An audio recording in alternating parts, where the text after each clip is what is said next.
فڕۆکەوانانی پێشمەرگەی کوردستان ئاسمانی ئەوروپایان کۆنتڕۆڵ کرد. ئەمساڵ نمایشەکانی فیستیڤاڵ یاریە ئاسمانیەکانی کۆپی کارۆ لە بەرزایەکانی چای سانج هێڵد لە فەڕەنسا بۆ ماوەی هەفتەیەک بەڕێوە چوو. هەزار فڕۆکەوانی 170 وڵاتی جیهان لە کێپڕکێکانی پەرەگلایدار باڵۆن پەڕەماتۆر بەشدار بوون.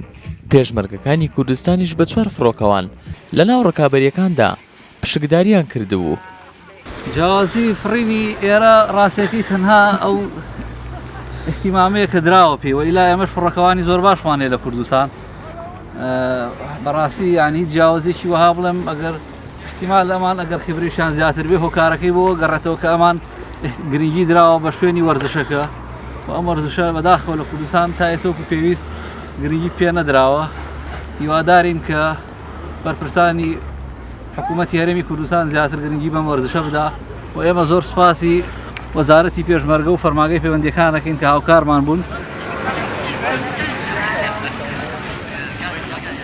لەم ساڵێکی وەرزشێدا هەموو نەتەوەیەک بە ئاڵا و کولتوری خۆی دەبینرێت.